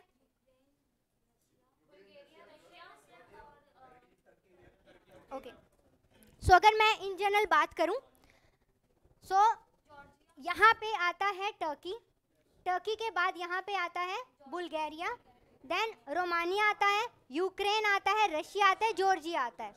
सो ये कंट्रीज़ हैं जो इसको बाउंड्री कर रही होती है। एंड आप सबको पता होगा कि जो आपका रशिया है उसने क्या किया था, उसने क्रीमिया वाले एरिया को अपने अंडर ले लिया था, इनक्रोच कर लिया था। एक तो वो क्रीमिया वाला एरिया, दूसरा यूक्रेन का जो एरिया लगता है, देखिए ये वाला एरिया जो आपको दिखाई दे रहा है, ठीक है, ये वाला जो आप एरिया देख पा रहे हो, इस एरिया पर भी रशियन ट्रूप्स ने जो है कब्जा किया हुआ है। इस वजह से जो ये पोर्ट्स हैं, ये पोर्ट्स आपको दिखाई दे रहे होंगे, ओडेसा वाला जो पोर्ट है, यहाँ पे 3 पोर्ट हैं, ये अभी मैं बताऊंगी आपको। सो ये पोर्ट से जो सामान जाता था बेसिकली एक्सपोर्ट होता था। सो आपकी कंट्री जो मैन्युफैक्चर कर रही है, वो कंट्री जब कोई अपने प्रोडक्ट को अपने एरिया से दूसरे एरिया में भेजती है, मींस किसी फॉरेन कंट्री में भेजती है, so that is called as the export. आप सबको पता होगा, वेरी गुड। सो वो जो एक्सपोर्ट करते हैं, सो वो हैम्पर हो रहा था, वाई? बिकॉज ट्रूप्स नहीं जाने दे रही थी। एंड जो यूक्रेन है, Ukraine is one of the largest. So बड़ा ये हिस्टेरिया क्रिएट हुआ है कि सब ये बोल देते हैं लार्जेस्ट लार्जेस्ट लार्जेस्ट, नहीं, Ukraine is one of the largest exporter of the wheat and the rapeseed and the sunflower, इन सब का जो है वो वन ऑफ द लार्जेस्ट है, लार्जेस्ट नहीं है, ये ध्यान रखना। तो अब ये एरिया पे जब उनका कब्जा हो रखा है तो वो जाने नहीं देते हैं, इस वजह से ब्लैक सी ग्रेन डील हुई है। एंड इस ग्रेन डील में you can see to tackle the increasing food prices due to the blockage of the Black Sea. तो ब्लैक सी का ब्लॉकेज हो रहा था, बिकॉज ऑफ दैट एक्सपोर्ट नहीं आ रहा है, वो नहीं आ रहा है तो मार्केट में अवेलेबिलिटी नहीं है, अवेलेबिलिटी नहीं है, अब आप तो खाने को मांगोगे ना, हम नहीं अवेलेबल करवा पा रहे हैं, दैट्स वाई प्राइसेस जो है वो राइज होते जा रहे थे। तो उस प्रॉब्लम को टैकल करने के लिए हमने ये डील करी है। किसके बीच में हुई है? Between the Russia and Ukraine. Why? Because उन्हीं का झगड़ा है और किसी को क्या पढ़ने की ज़रूरत है। बट पूरे वर्ल्ड में या आपके घर में अगर आपका झगड़ा हो जाता है आपके भाई बहन के साथ, तो कोई तो मीडिएशन करवाने आएगा ना, that must be your mother और फादर। बड़ी बहन का तो कोई मानेगा भी नहीं, ठीक है ना। तो इस वजह से डैडी कौन बनता है सबका? यूएन। तो यूनाइटेड नेशन, अरे यूएस को तो वो क्या ही पूछेंगे, रशिया नहीं पूछेगा। जहाँ रशिया आ गया ना वहाँ यूएस दादा बनने नहीं आ सकता, ये याद रखना। ऐसे ही एसोसिएशन बनाना। तो one is going to be the UN. अब दूसरा मैंने रखा है टर्की। तो टर्की को कैसे दादा बनने दिया? क्योंकि ब्लैक सी के इस वाले एरिया में, ब्लैक सी के बाद यहाँ आता है Sea of Marmara, and that Sea of Marmara वो टर्की के कंट्रोल में है। सो अब टर्की भी मैनेज करवाने वाला है, that's why Turkey is one of the party of this mediation. Okay, so UN and Turkey and Russia and Ukraine, fine. So अब अगर हम बात करें तो हुआ क्या है, अब हमने बोला है दैट कि हम safe maritime humanitarian corridor provide करवाएंगे। एक और हमने वर्ड यूज़ कर दिया, दैट आपसे कोई सिंपैथी नहीं है, हमें ह्यूमैनिटेरियन ग्राउंड पे हम ये अलाउ कर रहे हैं सो दैट कि वर्ल्ड में जो प्राइसेस बढ़ रहे हैं वो थोड़े कर्टेल हो जाए या कंट्रोल हो जाए। सो वहाँ हम जो है 3 की पोर्ट जो है, अब ये एरिया कहाँ आता है वो ध्यान देने की ज़रूरत है। This area belongs to the Ukraine, ठीक है। These 3 are the port of the Ukraine, ठीक है। क्रोनोमोस्क है, ओडेसा है एंड पिवडेनी है, ठीक है। ये तीनों नहीं याद होते हैं, it's okay, but you need to remember the thing by the spelling that these 3 areas belong to the Ukraine. ठीक है, and you need to see, अब ये एरिया आपको आई थिंक दिखाई दे रहा होगा, अगर मैं इसको और छोटा करूं, अभी नहीं ना, आई नीड टू चेक कि अब से कंप्रेस होके क्वालिटी ना गिरे. सो ये जो you can see this is the Ukraine ना, यूक्रेन का you can see this part, this is something related to the port, and in this part there are 3 areas. You can see one is the Odessa and one this and one this. ठीक है, 3 dots देख सकते हो ना, ये 3 dots जो हैं these are these 3 areas. Mid वाला ओडेसा है, क्रोनोमोर्क्स है एंड पिवडेनी है. ठीक है, सो these 3 are related to the Ukraine. बहुत इंपॉर्टेंट है, आपको ये याद रखने हैं किससे बिलोंग करते हैं, यूक्रेन से. यूपीएससी का हिस्ट्री रहा है, they used to ask this types of questions. पहले भी उन्होंने पूछे हैं कि this is recently in the news, it is related to what. So ऐसे करके वो पूछ लेते हैं, आप याद रखोगे. So this is the Black Sea grain deal. हो गया clear? Any doubt in the online?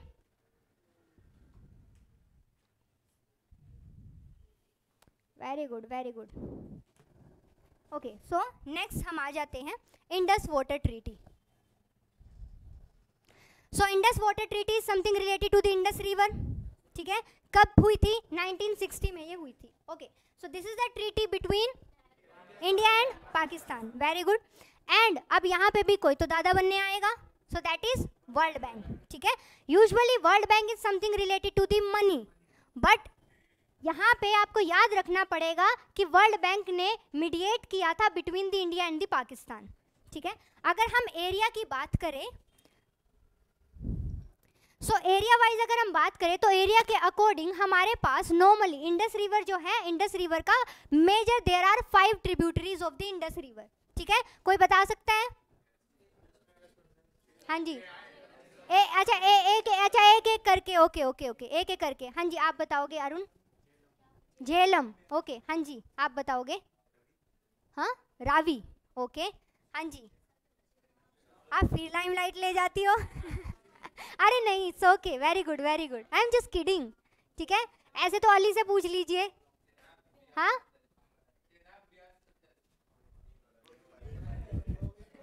आपसे पीछे वाले से भी. What's your name? मनीषा. तो मनीषा की लाइमलाइट आपने ले ली, that's not good. Okay, so there are basically 5 rivers, 5 major tributaries of the Indus River. अब उसमें हम देखेंगे क्या, there are 2 parts, Eastern River and the Western River. So अगर हम बात करें, इंडिया जो है उन्होंने होल्ड किया था ईस्टर्न रिवर को. जब मीडिएशन हुआ था तो इंडिया को ईस्टर्न रिवर दिया गया था, याद रखना पड़ेगा. That is Ravi, Beas and Sutlej. And then Pakistan के साथ उनको वेस्टर्न रिवर का दिया गया था, that is Indus, Chenab and Jhelum. ठीक है, बिकॉज इंडस जो है मेन. अब नॉर्मल अगर हम बात करें, दैट्स गुड, जिस तरीके से भी आपको याद हो. सो अगर हम नॉर्मल बात करें तो मेजर पोर्शन आप देख सकते हो क्या कि वाटर का जो कंट्रोल करने वाला एरिया है वो किसके पास चला गया? पाकिस्तान के पास. सीधी सी बात है, बिकॉज रावी, सतलज एंड ब्यास जो है इनके पास इतना पानी नहीं है जितना ऊपर से इंडस रिवर और बाकी सब में आता है. तो सीधी सी बात है, अब हम जो भी प्रोजेक्ट बनाते हैं उसमें पाकिस्तान जो है आके परेशान करता ही है. अभी रिसेंट में क्या हुआ है, रिसेंट में you can see the yellow part, Kishanganga Dam and the Ratle Dam जो है, ये 2 डैम हम बनाने की कोशिश कर रहे हैं जिसमें कि पाकिस्तान हमें परेशान कर रहा है. अब यूपीएससी ये तो नहीं पूछेगा कि पाकिस्तान किस में परेशान कर रहा है. यूपीएससी पूछ सकता है कि इंडस रिवर के ऊपर कौन कौन से प्रोजेक्ट है, कौन कौन सी रिवर के ऊपर है. तो अभी जो न्यूज़ में थे वो भी, इससे पहले के जो हैं वो भी सारे यहाँ पे आपके कवर हो चुके हैं. ठीक है, first one is Kishanganga hydro electricity project. You can सी यहाँ पे है ये. ठीक है, it is on the tributary of the Jhelum river. 2018 से ये हम बनाने का वो कर रहे हैं एंड तब से ही इसके ऊपर जो है प्रॉब्लम आई जा रही है. नेक्स्ट, राटेल हाइड्रो इलेक्ट्रिक प्लांट, ये किसके ऊपर है? चेनाब रिवर के ऊपर. अब ये याद करना पड़ेगा, या तो आप अपना कोई स्टोरी बनाओ या तो मैं बनाऊं फिर आप हंसो. ठीक है, सो दोनों ही काम हो सकते हैं. Next is Salal Dam, that is on the Chenab river. Baglihar, Chenab river. Then Shahpur Kandi, Ravi river and Uj multipurpose, it is on the Uj river, that is the tributary of the Ravi. So it is the Uj river that is tributary of the Ravi. Again वापस से देख लीजिए, Kishan Ganga, Jhelum. Next is Ratel Hydro, Chenab, Salal, Baglihar, Shahpur Kandi and Ujh multipurpose Ravi river. एक और बात, जितना हो सके try to remember everything with the association और द निमोनिक्स. क्यों? क्योंकि अभी तो आपको लगेगा मुझे सारे याद हो गए हैं, बट बाद में आप थोड़े टाइम के बाद अगर पॉज आ जाता है ना या गैप आ जाता है तो भूल जाते हो. सो वो जो है वो भी प्रॉब्लम हो सकती है, तो इस वजह से अच्छा होगा आप निमोनिक बना के करें. ठीक है, हो गया ये अच्छे से. ठीक है, नेक्स्ट आ जाता है third is the node stream. अब मैं ये नहीं पूछूंगी लोड हो रहा है क्या माइंड पे, थोड़ा थोड़ा करवाऊं. लोड होगा माइंड पे और कुछ नहीं कर सकती हूँ मैं, जानबूझ के ज़्यादा लोड दूंगी, क्योंकि लोड आएगा ना इस टाइम पे, तभी आप पढ़ोगे, तभी आप टपरी पे 1 घंटा बर्बाद नहीं करोगे. ठीक है, चलिए नेक्स्ट आ जाता है Nord Stream. So Nord Stream it is also a places in news, it is something which is related to one area. So area से ये रिलेटेड है. पहला किसकी हम बात कर रहे हैं, ये रशिया से जर्मनी होते हुए नेचुरल गैस का पाइपलाइंस बना हुआ है. सो उस पाइपलाइन के थ्रू ये जो नेचुरल गैस जाती है. ये पाया गया कि बोर्नहोल्म वाला जो एरिया है यहाँ पे हमें लीकेज का पता चला है.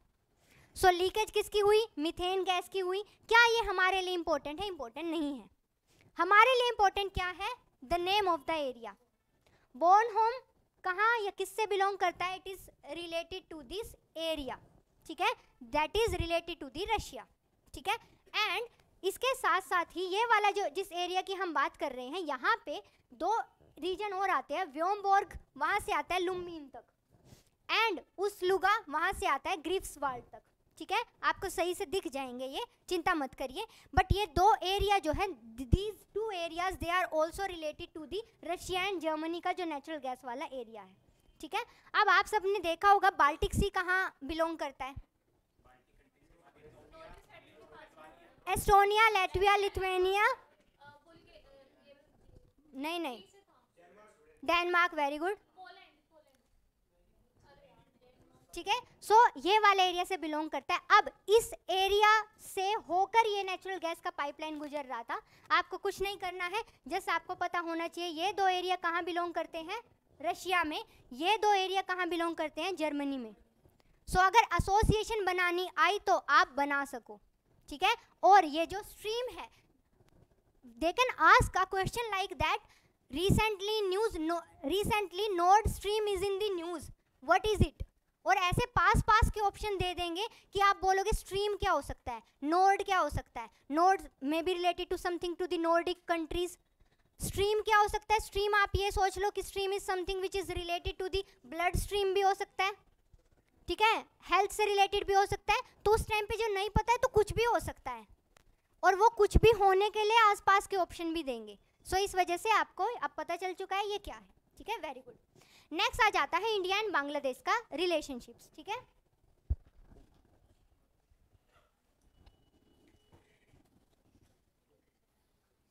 अरे नहीं 4R की क्लास नहीं है.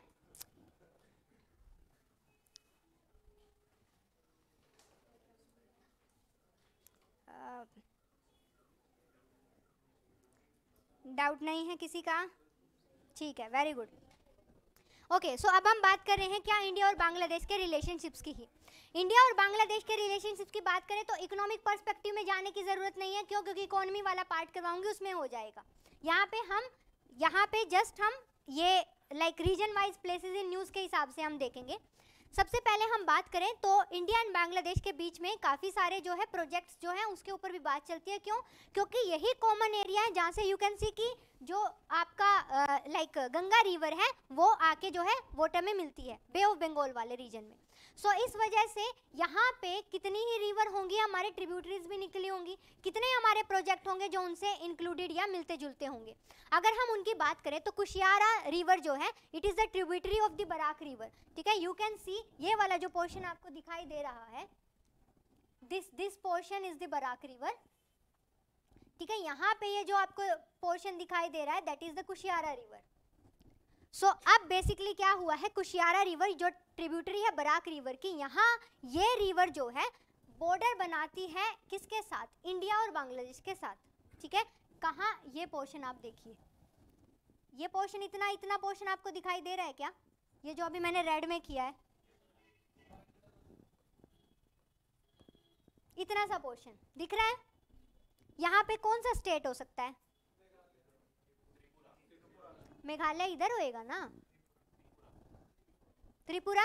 सो it means Tripura is a part of India. So ये एरिया के साथ बाउंड्री बना रहा है, नहीं बना रहा है। सो आ सकता है ऐसे कि ये इंडिया के साथ कौन सी रिवर बाउंड्री बना रही है, एक स्टेटमेंट की तरह आ सकता है। तो ऐसे आपको भी उसी, मतलब आपको यूपीएससी के पीवाईक्यूज देख के अपनी नजरें पैनी कर लेनी है कि वो इस पे ये क्वेश्चन बना सकते हैं, वो इसको ऐसे घुमा सकते हैं। वो कैसे होगा, अगर आप पीवाईक्यूज देखोगे। नेक्स्ट टाइम से मैं नेक्स्ट क्लास से क्या करने वाली हूँ, मैं कुछ तीन चार पीवाईक्यूज लेके आया करूँगी, स्क्रीन पे आपसे सोल्व करवाने की कोशिश करूँगी, एंड फिर देखेंगे कि किस तरीके से आपका जो थॉट प्रोसेस है वो चलता है, ठीक है। साथ ही साथ जो है, बट आपको ये नहीं करना है कि स्पून फीडिंग के भरोसे ही रहो, ठीक है ना, क्योंकि पेपर तो आप ही को देना है। नेक्स्ट जो है रूपसा ब्रिज जो है, ये किसके ऊपर बनाया गया है, रूपसा रिवर के ऊपर बनाया गया है। ये कुलना मोगला पोर्ट जो है रेल प्रोजेक्ट है, उसका एक पार्ट है। सो अब ये एरिया भी किससे बिलोंग करते हैं, this area they belongs to the Bangladesh, ठीक है, ये बांग्लादेश से बिलोंग करते हैं। नेक्स्ट खुलना दर्शाना रेलवे लिंक प्रोजेक्ट बनाया गया है, ये बनाया गया है दो रीजन के बीच में। पहला है गेड़ी दर्शाना जो किससे बिलोंग करता है, इंडिया से। नेक्स्ट खुलना जो कि किससे बिलोंग करता है, बांग्लादेश से, ठीक है। हम चाहते हैं कि देश जो है खुल जाए, तो खुलना इज रिलेटेड टू दी देश बांग्लादेश, एंड गेड़ी दर्शाना इंडिया। सो इंडिया के लोग ही गेड़ी मारते हैं, दर्शन करते हैं, so that is related to the India, ऐसे आप याद रख लेना। नेक्स्ट अब आ जाता है क्या, important part is something which is in the news. So maritime एक पावर प्लांट जो है रामपल जो है खुलना में बनाया गया है, जो कि किसके बीच में, इंडिया एंड बांग्लादेश के बीच में। खुलना किसको बिलोंग करता है, बांग्लादेश को, एंड वहां पे क्या बना रहे हैं, मैत्री। अब यहाँ से एक और बात याद रखिए कि मैत्री एक ये डिफेंस का एक्सरसाइज भी होता है, that is between the India and Bangladesh. Yes exactly, तो it is something related to the India and Bangladesh. तो इस वर्ड से आप एसोसिएशन बना लेना। एंड ये एक पावर प्लांट है कहाँ पे, खुलना में, और ये बनेगा किसकी हेल्प से, इंडिया बांग्लादेश दोनों की हेल्प से, पर एस्टेब्लिश कहाँ है, बांग्लादेश में। नेक्स्ट आ जाते हैं, अर्लियर फैनी ब्रिज रहा है, एक रेलवे लिंक रहा है। फैनी ब्रिज जो है ये दो के बीच में है, सबरूम एंड रामगढ़ के बीच में।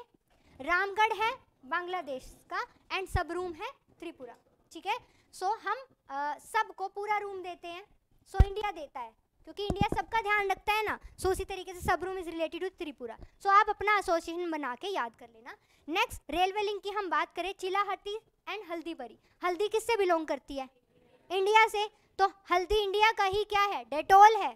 तो Haldibari is related to the India and Chilahati is Bangladesh. क्यों, क्योंकि बांग्लादेश जो है अभी चिल्ला रहा है, ठीक है। So Chilahati is related to the Bangladesh, ऐसे आपको याद कर लेने हैं। तो मैं अभी स्क्रीन पे 2 सेकंड को इसको रोक दे रही हूँ, एक बार इसको देख लीजिए, फिर उसको फिर 1-2 मैं पूछूंगी, फिर हम आगे बढ़ेंगे, ठीक है।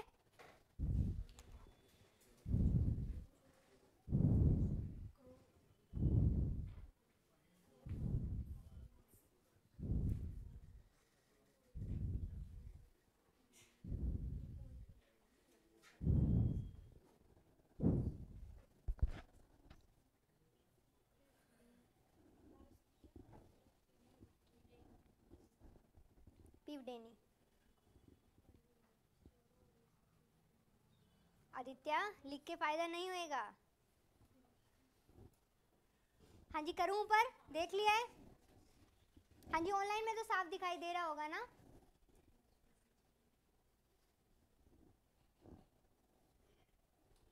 एंड अपना रीडिंग स्पीड भी इस टाइम पे रेज करनी है। अगर स्लो होगे ना तो स्लो लर्नर बने रह जाओगे। बाकी 1 घंटे में 4 चैप्टर कर लेते हैं, आप 1 घंटे में 1 कर रहे हो, तो वो नुकसान है।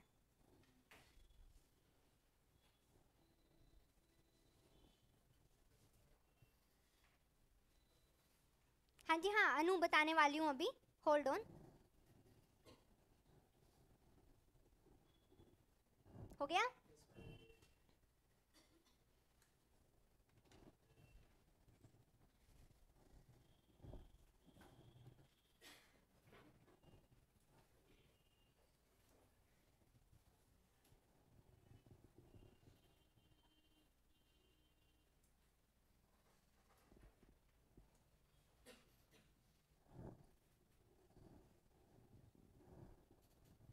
दिख रहा है पीछे? पीछे दिखाई दे रहा है? नहीं तो एक काम करो, ऑनलाइन भी स्टार्ट कर लिया करो ना।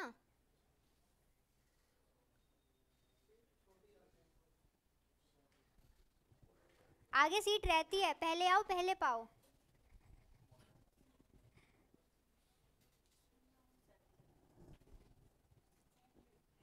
ओके सो अनु, ये प्लेसेस की हम बात कर रहे थे।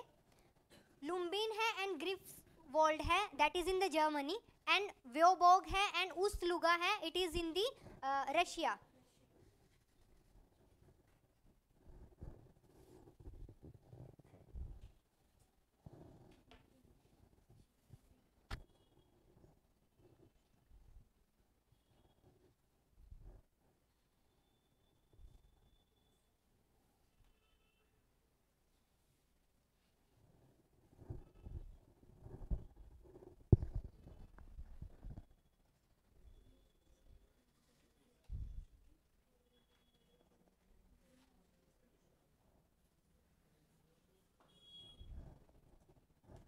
हो गया?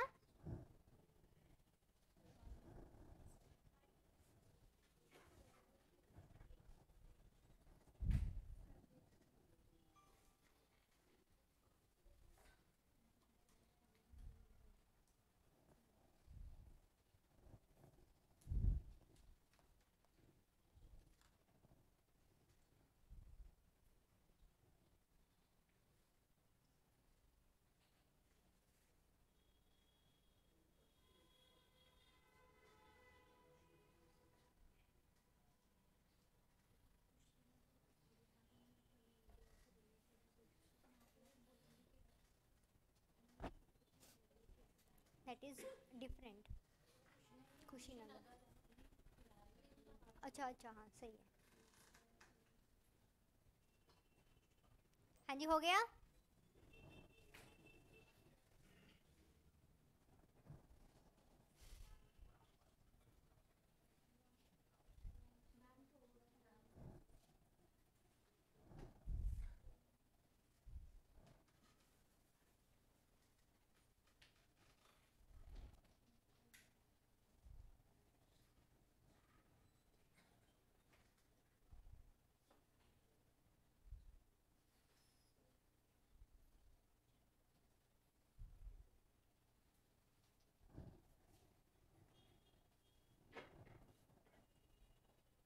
हो गया?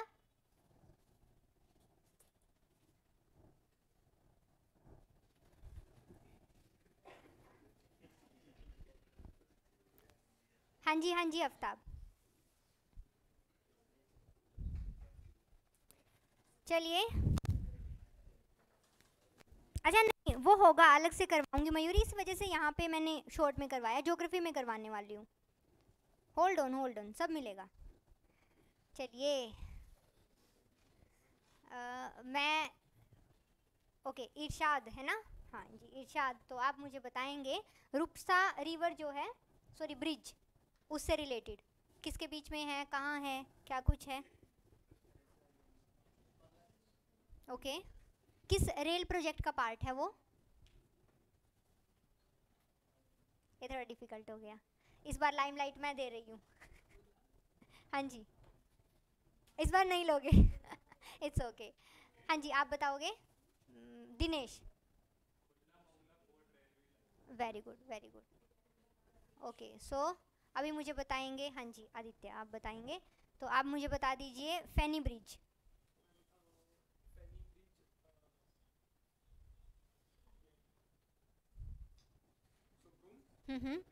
Very good very good very good very good. Okay Nilesh, Nilesh मुझे बताइए चिलाहाटी जो है वो कहाँ है? बांग्लादेश। हाँ जी अभय, मुझे बता दीजिए कि जो ब्लैक सी ग्रेन डील हुई थी वो किसने मीडिएट करी थी? हाँ आराम से आराम से।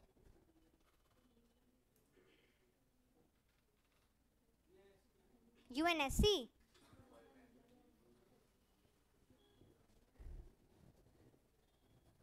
हाँ जी, आप बताओगे? आप अपना हाँ नेम बता दीजिए एक बार। मैं अमन, हाँ जी, किस किस?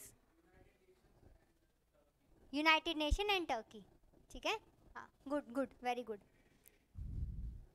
ओके, सो अब मुझे बताएंगे, हाँ जी आप बताओगी? यस, तो आप मुझे बता दीजिए कि इंडस रिवर ट्रीटी जो हुई थी उसमें जो इंडिया है उसको किस रिवर का होल्ड मिला था? Very good. इंडस ट्रीटी कब हुई थी? हाँ, नेम ही भूल गई हूँ देखो मैं आपका। किशोर, हाँ जी। हाँ, 1960 राइट है? सही है? किसने मीडिएट किया था? Very good, very good. हाँ जी, आप बताओगे? आप, मैं नेम भूल गई हूँ। नहीं, सौम्या। हाँ, रिया, हाँ जी रिया। तो आप मुझे बताओगी कि बागलीहार जो है डैम वो किस रिवर के ऊपर है?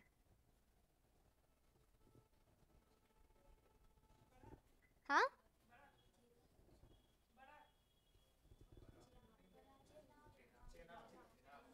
बता दो। ओके, सो नॉर्ड स्ट्रीम क्यों न्यूज़ में था? हम्म, लुम्बिन। हम्म, ओके, इट्स ओके। हाँ जी, आप बताओगे? लीकेज। ओके, कौन से एरिया में हुआ था? Very good, very good, very good. Okay,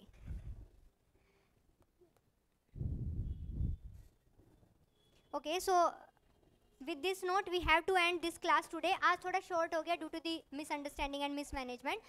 आप नोट्स आपको इसके मिल जाएंगे, अभी मिलेंगे, अभी आप बाहर जाएंगे तो आपको मिलेंगे। अपलोड हो गए होंगे इसके नोट्स, ठीक है। आप सब चेक कर लेना, वहाँ आपको कलरफुल मिल जाएंगे, इधर आपको बिना कलर के नीरस मिलेंगे, ठीक है। एंड ऐसे ही वीक में 2 डेज हमारा क्लास होने वाला है। स्ट्रेस नहीं लेना है, लाइटली पढ़ना है, बट पढ़ना है, ठीक है। Thank you so much for today. Okay.